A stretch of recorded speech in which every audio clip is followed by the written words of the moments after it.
Rahul, welcome to ET Now. I'm Ashwin Mohan, and joining me for a very special interaction today is the head honcho of one of India's leading telecom operators, Sunil Sood, the Managing Director and CEO at Vodafone India, and he's also, of course, the domestic face of India's biggest MNC investor. Sunil, pleasure having you on the show, and thanks for taking out time and speaking to ET Now.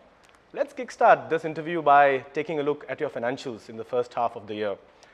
You've registered a double-digit underlying growth of 11.2%. If you could throw some light on what were some of the major growth drivers as far as Vodafone's performance is concerned in the first 6 months. Yeah, so this has been majorly led with data. Data, 3G especially, has been growing at 102% year on year. 3G is now contributing close to 19% of our revenue and really powering on. So the usage we have in India in our total data is now bigger than some of Vodafone's global markets like Germany, for example. So the Indian user is really lapping up the data usage and adapting to it very, very fast. But besides data, our voice services have also grown and have been very positive. The impact really has been more from the regulatory side, which is from, we had a call termination rate decrease from 20 paisa to 14 paisa. And that's a 30% reduction in price from our incoming calls. And we've also had a roaming rate revision downwards, as well as you all know, the service tax increased from 12.36 to 14%. So these have impacted us negatively overall, impacting us between 4 and 6 percentage points in terms of growth rates. Now, let's take a step back and look at some of the results of your peers. They seem to indicate a clear trend that data is going ahead, data will be the growth driver in Indian telecom. In fact, if you look at your results, in the first half, data has contributed to almost 19% of your revenues. Having said that, do you agree that the voice story perhaps is over? And also, if you could throw some light on the kind of investments that you plan to pump into the data business going ahead. Yeah. So firstly, let's understand data is growing faster than voice, but it's 81% of the market is still voice, as we said. Only 19% is data. The other thing is, for us, voice is growing in terms of MOU. It's only because that the incoming rates fell down. The revenue from voice is kind of breaking, didn't grow. But overall, in terms of minutes of usage, voice is growing. And if you look at the overall ARPU of a customer, that's very stable. So ultimately, that's the kind of money you're getting both from voice and data from that customer. That's very stable. So that's a good sign. We've also added about 8% more subscribers in the first 6 months of the year. And that is also a good sign of people taking to mobility. Going ahead, do you think that a tectonic shift in terms of contribution of revenues, data vis-a-vis voice, is inevitable, and perhaps the proportion will keep increasing in the forthcoming quarters? Yes, it is. It is increasing very rapidly, and we expect the contribution of data vis-a-vis voice to continue to grow. All right. Now, sticking focus on data, I'm tempted to ask you, why has Vodafone been late in launching its 4G services? You have indicated a December 2015 timeline, but don't you think you've lost out the first mover advantage to some of your peers like, say, Bharti Airtel, who have already launched 4G in over 300 cities? Your thoughts on that front? Yeah, I wouldn't like to compare myself with competition, but I would like to say that we look at launching a new service with a new technology is not just about the new technology, but also the ecosystem. Today, about 3% of our customers have a 4G handset, on a national basis. And about 28% of our customers have a 3G handset. So even if I want to sell 3G beyond the 28%, I can't go. It doesn't even have the handset. And these are barriers to usage. So let's understand 3G as a technology worldwide came in 2002, when in Europe it was sold out, propagated heavily. So handsets have been coming into the market for the last 13, 14 years. And still, only 28% penetration of 3G handsets has been reached. Yes, the ecosystem is changing very rapidly, and we believe that 4G would first start, just like 3G, from the bigger towns. Data usage per se starts from the bigger towns, the bigger metros. And therefore, we as Vodafone are launching in our biggest markets, which includes Bombay, Delhi, Kolkata, the state of Karnataka, which includes Bangalore city, as well as the state of Kerala. And if you see that we have covered the top 4 biggest cities of India, and that's where we see the majority of the handsets currently available. And that's why we are launching these markets, because we feel that the first demand from 4G will come from here. I have a few questions on your launch strategy, but I'm going to ask you on the 4G data, on the 4G handset penetration. It's considerably low if you compare it to 3G. Wouldn't you want that percentage to go up, because that would inevitably help you to get more revenues? It would, but you know, these are not things that just a promoter or a service provider can do. It's also costs money for the customer, and there's a natural hesitation of how long he's used his previous phone, etc., to use before he changes, right? So the ecosystem will keep evolving, and it will evolve at a rapid pace. If it has taken so many years to get 3G, we believe that 4G will move much faster in terms of an ecosystem. And therefore, we have already started our preparations, and therefore, we have announced only the first phase of our 4G launches, which is just for the period December to March. And these 5 areas which is what we are going to be launching in between December and March. Could you highlight some of the metros that you will be covering as part of your 4G launch? Oh, we'll be covering Bombay, Delhi, Kolkata, Bangalore, as well as Cochin in the first phase of our launch, yes. All right. Now, in several sectors, in fact, volumes drive the agenda, right?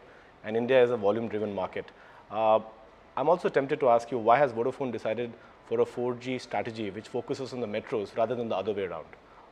What was the thinking behind that? See, there are 2 barriers to entry in a 4G strategy. Number 1 is the handset, and don't consider that a small barrier to entry. How much you may offer as a deal with the handset, right? Everybody doesn't change his handset every 6 months. The second is the demand.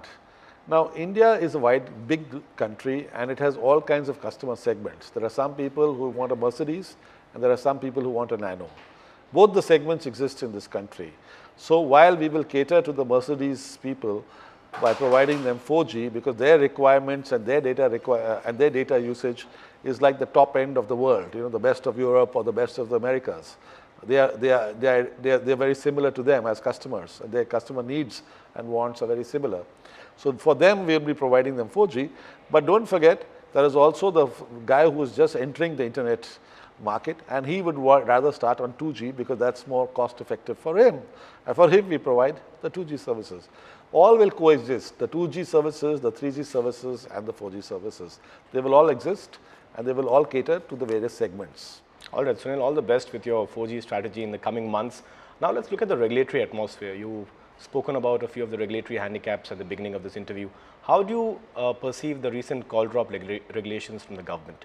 And also, if you could throw some light on what kind of impact do you think these regulations will have on the financials, because the telcos have been up in arms in recent times? Well, we have been working as an industry to request the TRAI chairman first to reconsider this regulation, because we haven't seen it anywhere else in the world. This is the first in India, and we believe that rather than putting things like call drops, we need to work together to resolve the issues. The issues are manifold in terms of call drops, and as stakeholders ourselves, we need to work with the other stakeholders in solving some of these issues, and these issues are multifold. They are local government activism, which comes from municipalities, which is shutting down sites in certain principal cities. There is the whole concept of EMF and the superstitious belief that towers cause radiation and cause harm to human health, when the World Health Organization has come out unequivocally and said that there's no harm from health of the human beings from these towers. And also the minister has come out on national television and said that this is a superstition, and that and that there is no harm to the common man from towers. But still, superstition is superstition, and that's why it's called superstition. So these are some of the factors which we work with. So we are working with these stakeholders, including government partners, to try to resolve these issues. The minister has also offered us help in getting us some buildings in some parts of Delhi where it's very difficult to get towers, like Lutyens, Delhi. So he's offered us the government buildings, and we are working on forming a more tower penetration. Yeah, way to get more tower penetration, etc. So what we believe is that we need to work together and resolve the issues and come out as a win-win for our customers and for the common man. All right, so point taken. You're clearly saying that it's been a tough business environment in which telcos like you have operated. But there are some other telcos who are of the opinion that at the end of the day, it's the poor spectrum policy that has perhaps contributed to the call drop menace. Keeping that in mind, would you at any stage contemplate moving court against this regulation by the government? So we won't want to discuss a strategy because it's not an individual strategy of any one company. It's what our bodies decide as a whole, and it's both COAI and OSPI as our bodies or telecom bodies which will decide what the policy is.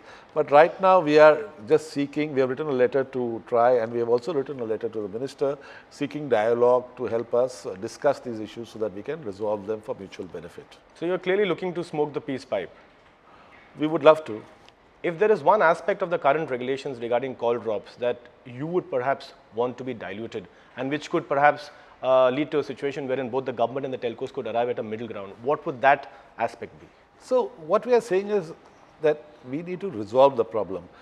It's not good for me to have call drops as a business. My customers want the best experience. It's my job to deliver the best experience, and I need to work with various stakeholders to ensure that that is delivered. And that's what I'm trying to do with the best of my ability. I've spoken to a few analysts regarding this call drop issue, and they tell me that perhaps the regulations are prone to potential misuse by customers. Keeping that in mind, do you think it now makes sense to move away from the per second billing because of unforeseen losses due to irrational customer behavior? Well, 85% of our prepaid billing is per second. And in every market of ours, we offer per second billing. Okay. So, there is a perception that telcos, and you've kind of hinted at that telcos make money from call drops. I can assure you on a per second billing, you can't make money from a call drop because you're paying on a 1 second basis. And like I said, we offer per second billing in every market, in every circle of ours. So it's not a money making thing at all. We would like to work and resolve the issue and give our customers the optimal experience. All right, now moving away from the financials and to from the regulatory atmosphere and the financials, let's talk about your long pending IPO plans. The process has been initiated.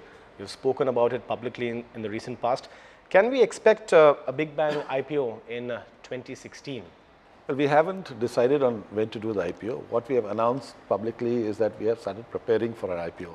An IPO requires a lot of preparation in terms of the financials and all that. There's a lot of back-end work which is required to be done. And the board has kicked off that. So that's what we have announced publicly, that we have started working in terms of preparation for an IPO. When the IPO happens, how it happens, and the permission which we require for the IPO will be given subsequently, depending on market conditions and the actual situation at that point of time. Sunil, also if you could throw some light on the pending tax dispute. And in this case, I'm talking about the main tax dispute that Vodafone is still embroiled in with the Indian tax authorities. It's an arbitration. But what I'm curious about is, what kind of an impact would the resolution of that tax dispute have on your IPO plans? Because, of course, as the Indian arm of a global parent which is involved in a $1 billion tax tussle, you wouldn't want to have that kind of tax uncertainty when you hit the market. So if you could throw some light on whether you're looking at an IPO listing only after there is a complete resolution to the tax issue? I'd like to clarify that the tax dispute is not anything to do with Vodafone India Limited. It is to do with our shareholders, which happens to be the Vodafone parent.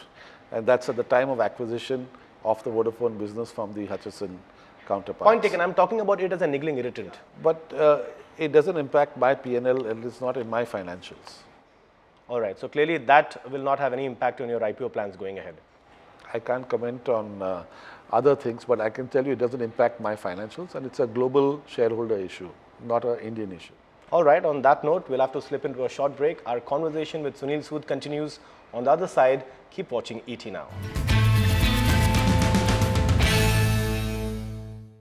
Welcome back to ET Now. I'm in conversation with Sunil Sood, the Managing Director and CEO of Vodafone India. Sunil, now let's speak about the restrictions which the government has put on the sharing and trading of spectrum. Do you think that defeats the purpose? I think, first of all, we look at this regulation very positively, that the government has enabled sharing and trading. And let me explain the reason why. You see, we've always said that the spectrum has been fragmented because of too many players, and little pieces have been given to everyone, and therefore no one person can take out what is really required, which is a 6-lane broadband highway, for which you require large chunks of spectrum to really have. And we've always said that Vodafone as a company is willing to have larger chunks of spectrum, because that's what they feel, we feel that our customers desire from us. Now, ultimately, optimizing the usage of whatever spectrum is sold is a way of ensuring that whatever is there is optimally used. And different companies have been using the spectrum in different levels of optimization. And some of the companies are anyway in large debt, so they would like to use some of this to lower their debt. So there's a way out for them, and there's a way in for people like us or others like us who would be interested in using the spectrum to provide services to our subscribers. In fact, if you could elaborate on that, are you in talks currently with any telcos regarding sharing and trading of spectrum? Yeah, what I can say is that we are open to talks with anyone who's willing to trade or share spectrum with any way, or even buy from an auction for that matter, because we are interested in increasing our spectrum assets. It all depends on the pricing, and it depends on what the deal is. All right, so on a case-to-case basis, which bands and circles would you perhaps want to fix? I mean, we would like to fix most of our bands, which includes 3G in some markets as well as 4G. All right. Now, do you think the current spectrum cap regime hurts the telco's interests, both for trading as well as far as M&A is concerned? Well, as Vodafone personally, it doesn't impact us because we are not in any cap as of now. But we are, overall, we have given our consent in terms of liberalizing some parts of the cap to a greater degree, because we feel that it's little unfair that the government or some parties return spectrum and then that is imposed as part of the cap, when actually it was sold earlier. So how does one plan, or what is the optimal amount of spectrum you need, or what is your cap? So we believe that it should be loosened or rationalized in a far better way, and we are pro that. So we are happy that the government is considering that. Sunil, we've also seen a lot of consolidation happening in India Inc. as a whole. In the recent past, in the telecom sector, we have heard the announcement of the Relcom Systema deal.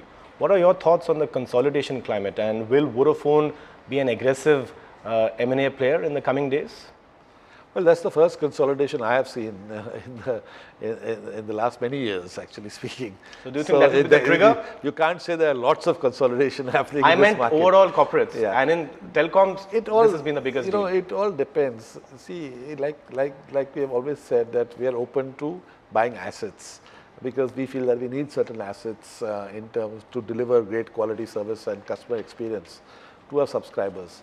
And whichever means it comes from, ultimately, it's all about the money. Is it valuable? What are the assets available? How much does it help us? It depends on the business case. Would you be a potential acquirer if you come across a target that fits your needs? We have publicly always stated that we are open to spectrum sharing, trading, any means of getting spectrum, or auctions. Like I said, we are open to any means of getting spectrum. Now let's talk about the OTT segment. Now, some of these OTT companies have assisted you to generate revenues. The user has to pay the moment he gets a WhatsApp message, irrespective of whether he's read it or not. Incoming data is not free. What kind of a revenue potential do you see from this segment, and do you see that growing in the coming quarters? Well, let's understand what are the needs of why you as an individual buy data. Okay, it's not just for email. Okay, email is used by the business people, yes, to keep in touch and send information to and fro. But what does the common man use it for? And there are lots of OTT apps or apps which a common man uses for, which includes Facebook, WhatsApp, you named a few, which are very popular in the marketplace. All these help us to generate revenue, because we are in the data service provider. And as long as you're using data and you have a reason to use data and you want to use data, we are very happy, because it only increases our usage and our revenue. So we partner with many of these people and help them to sell their data, because it enables our revenues also. And this includes even the internet marketplaces, where one of the reasons, one of the rationales for poor people to use data, they always ask you, it's my hard-earned 10 rupees, what's in it for me? Why should I use data? Today, the marketplaces or the internet e-commerce companies are saying, because it's cheaper to buy goods from the internet. And therefore, if you really want to buy cheaper goods, you have to use data because you have to go on the net and then only you can buy these goods. Do you see any synergy between telcos like you and the e-commerce companies, and perhaps Well, any JVs going ahead? I don't see any synergies, but I would say that part of the high growths of data are thanks to all this buzz about e-commerce. And the soaring valuations. Yeah, and the advertising and the push that they are making. It definitely helps us grow our 3G and data revenues. Let's now speak about Vodafone India's pecking order. In the global scheme of affairs, what's the kind of revenues that have come in from Vodafone India? Where do you stand? Which are some of the segments wherein you are the leader? So in the Vodafone group as a whole, Vodafone India is the third largest revenue contributor. We are the largest data maker of minutes. So the largest consumption of data happens in India. The largest number of subscribers is in India. The largest voice minutes are used in India. So therefore, our factory in India produces the largest amount of minutes for the Vodafone system. And we are about number 5 in terms of EBITDA within the Vodafone group. So we are a substantial contributor overall to the Vodafone system. How about financial services and financial inclusion? If you could throw some light on your payment bank license plans. Yes. So while we've just been given the payment bank license, and it will take us about a year or so to get going and launch it in its full format. But in many ways, we were already in the financial inclusion space through our M-Pesa product, which is already in the marketplace. We already have just under 100,000 agents. These agents are like mini ATMs where you can cash in or cash out money, okay, both in terms of loading up money into your phone or cashing out money from your phone. So they are like mini ATMs in that sense. And we are also working with the government to provide pension funds, to provide NREGA, and for health services payments to be made to the last mile and to the worker at the last mile without any intermediary. And the government is finding it a pretty efficient way wherever we have tested it. We are also working with microfinance companies to both dispense loans as well as to recover loans. And especially some of the microfinance, they want to pay daily or weekly rather than having a large chunk on a monthly basis. And our kind of system enables all that. So there's a lot of work going on in this space in terms of financial inclusion. And we are quite happy that we've been chosen to be given a payment bank license. And we would be proceeding on those areas, but it's too early for what exactly we'll be doing. We'll be partnering with some of the best providers to provide services to our customers, and some of the services we could provide are international remittances, insurance services, as well as loans, micro loans to our customers. All right, Sunil, before I let you go, I know you don't like to talk about your rivals, but I have to get in your viewpoints on this. There's a lot of talk about the much hyped Reliance Jio rollout of 4G services. There are some analysts who are convinced that it could lead to a cannibalization in the data market. Do you foresee the threat of any loss of market share? See, ultimately, we've already had 7, 8 players in this marketplace. One more is wanting to enter. We welcome competition. We look at it as that competition enables all companies to push to the extreme, and actually the customer benefits the most. And I think it's good for the customer that more competition is encouraged, and ultimately better services will be provided to the customer from that. All right, bring on the competition. That's the word from Sunil Sood. You're a man with a lot riding on your shoulders. Thank you so much for taking out time and speaking to ET Now. Thank you, Jay. With that, we have come to the end of this special interaction with Sunil Sood, the Managing Director and CEO of Vodafone India. Thank you so much for tuning in, and keep watching ET Now for more news and updates.